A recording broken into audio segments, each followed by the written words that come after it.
What would the biggest party of the summer be without a good old-fashioned title change to celebrate? As one of the original Big Four, we've seen plenty of major ones take place at SummerSlams over the past 35 years. But whether major or minor, a title change doesn't necessarily lead to a great title reign. These bad lads, however, had us drinking out of coconuts, doing cannonballs into the pool, and obnoxiously playing loud music in public places in celebration. I'm Adam Pachisi from Cultaholic Wrestling, and these are the 10 best title reigns that began at SummerSlam. Join us!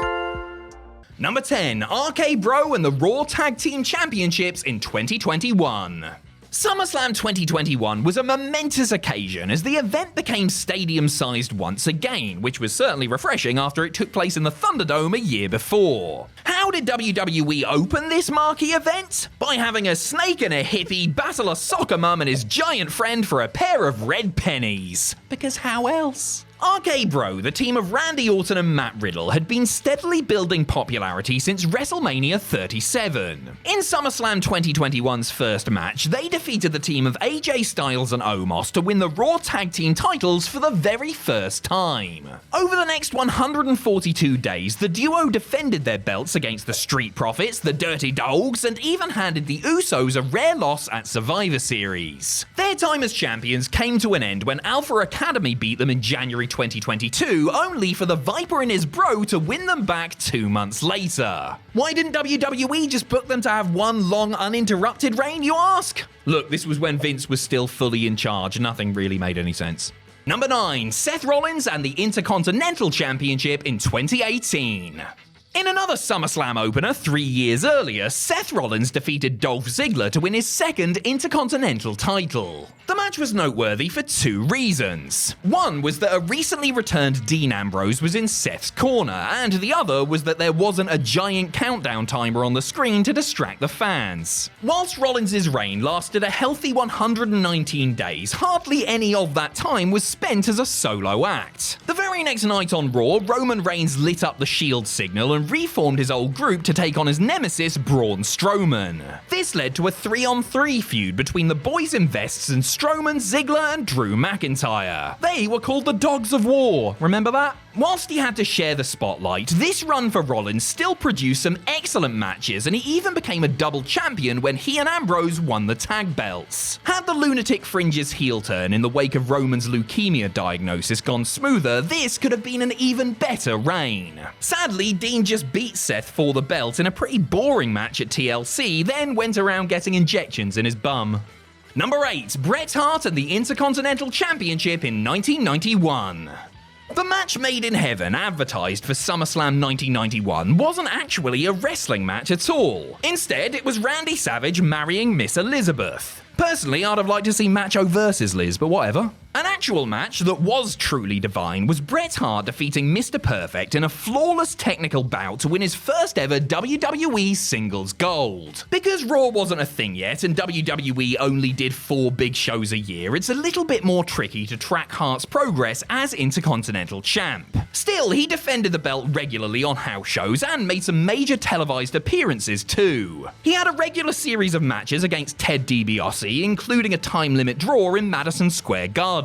He also retained the gold against none other than Ric Flair on a couple of occasions, a whole 13 years before the Nature Boy would finally win the IC belt for himself. After 144 days of action, a case of kayfabe flu, the deadliest of all, meant that Hart lost the belt to the Mountie at a 1992 house show. Losing to a bloke in fancy dress isn't great, but at least this opened the door for Roddy Piper to win the title a few days later, so we move on. Number 7, Damian Priest and the United States Championship in 2021. Back to 2021 and another title change that happened on the night. No, we're not talking about Becky Lynch beating Bianca Belair because it'll just make everybody really angry all over again. Much like RK Bro, Damian Priest had also been getting more and more over during the pandemic era. Except instead of a stoner, Priest's partner was an international music sensation named Bad Bunny.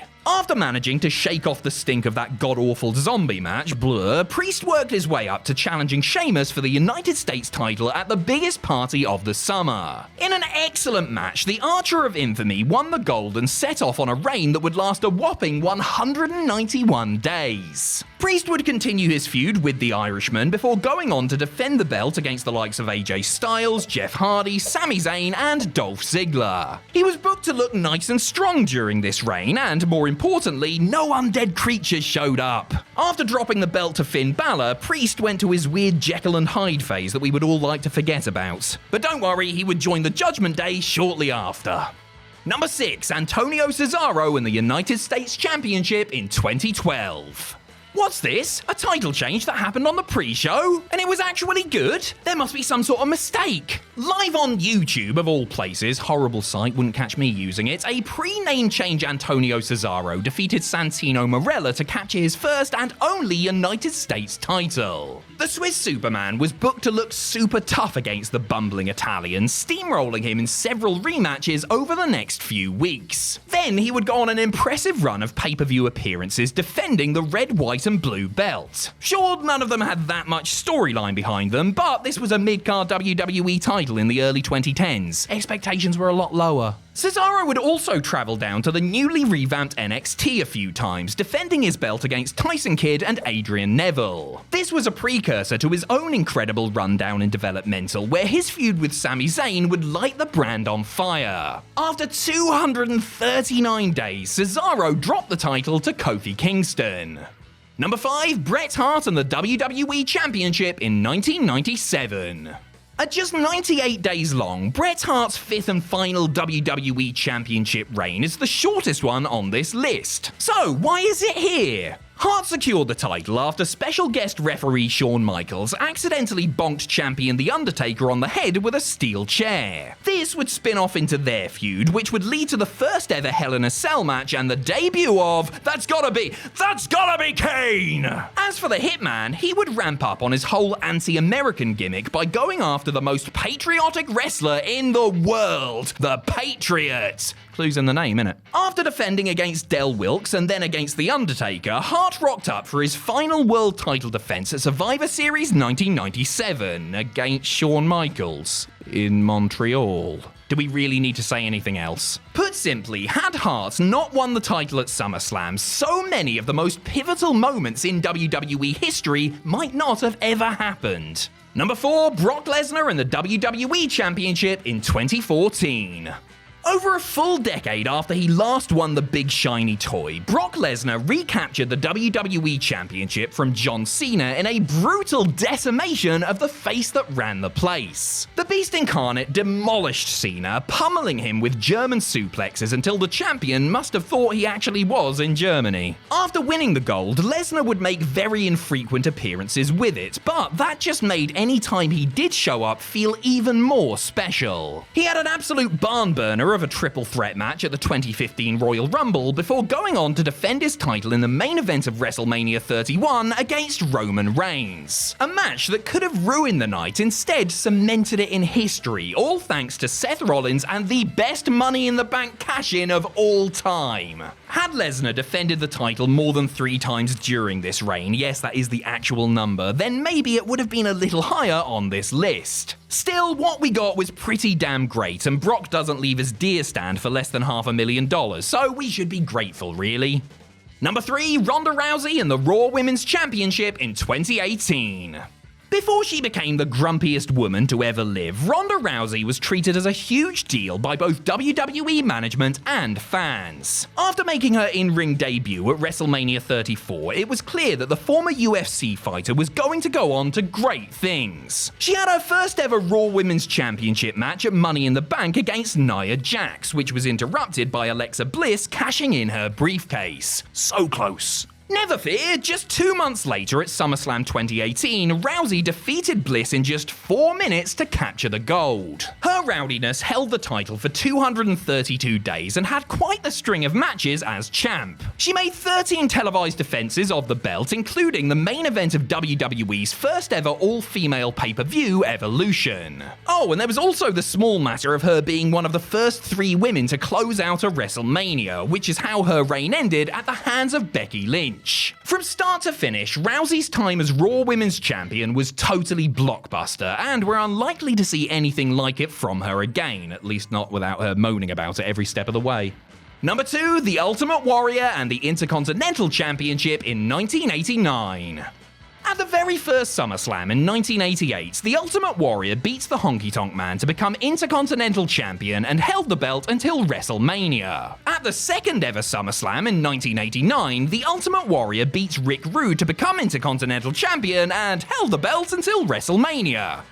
Decisions. As good as Warrior beating Honky in 30 seconds was, his second IC title reign led to one of the greatest main events in Mania history. After besting the Ravishing One, Warrior held on to his gold against several legends, including in a series of matches with Andre the Giant. After crossing paths with WWE Champion Hulk Hogan in the Royal Rumble, the stage was set for a mammoth match: Hogan vs. Warrior, title for title, moustache versus tassels. As you should all know, Warrior defeated Hogan to leave Mania 6 with both belts. The start of this reign may not have been as memorable as the first one, but the ending was so much better.